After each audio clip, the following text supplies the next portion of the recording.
Hello, ఇవాళ easy and simple evening snacks recipe అయితే చూద్దాం. ఇదైతే చాలా ఈజీగా చేసుకోవచ్చు, ఒక 10 minutesలో అయిపోతుంది. ఈ మిల్ మేకర్ రెసిపీకి చిన్న మిల్ మేకర్ అయితే బాగుంటాయి, పెద్దవి బాగోవు. ఒక 2 minutes అయితే వాటర్లో వదిలేస్తే మనకి ఇలా మెత్తపడిపోతాయి. మిల్ మేకర్లోంచి మొత్తం వాటర్ని కూడా ఇలా పిండేసుకుని ఇంకొక బౌల్లోకి వేసుకోవాలి. ఈ రెసిపీని ఈవినింగ్ టైం అలా బాల్కనీలో నుంచి తింటే ఉంటుంది. మరి ఇలా మిల్ మేకర్లోంచి వాటర్ అన్ని తీసుకోవాలి. 1 స్పూన్ కార్న్ఫ్లోర్ వేసుకోవాలి. మీరు తీసుకున్న మిల్ మేకర్ క్వాంటిటీ బట్టి అన్నీ వేసుకోవాలి. కొంచెం ఉప్పు, కారం, శనగపిండి వేసుకుని మొత్తం కూడా మంచిగా మిక్స్ చేసుకోవాలి. కొంచెం వాటర్ వేసుకుంటూ మిక్స్ చేయాలి. కొంచెం రెడ్ కలర్ ఫుడ్ కలర్లో వాటర్ వేసుకుని మనమైతే దీంట్లో వేసుకోవాలి. కొంచెం కలర్ బాగుంటుంది. ఇలా ముద్ద అయిన తర్వాత మనమైతే వేడి ఆయిల్లో అయితే వేసేయడమే.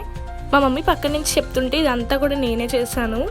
అవును, ఇంతకీ ఈ రెసిపీ పేరు ఏంటంటే మిల్ మేకర్ పకోడీ. ఇంకా టేస్ట్ మాత్రం క్రిస్పీగా సూపర్ ఉంది. కొంచెం ఉల్లిపాయలు అలా జల్లుకుని తింటే ఉంది. మరి ఈ రెసిపీ నచ్చితే లైక్ చేయండి. ఇలాంటి వీడియోస్ కోసం మన ఛానల్ని సబ్స్క్రైబ్ చేసుకోండి. చలో బాయ్.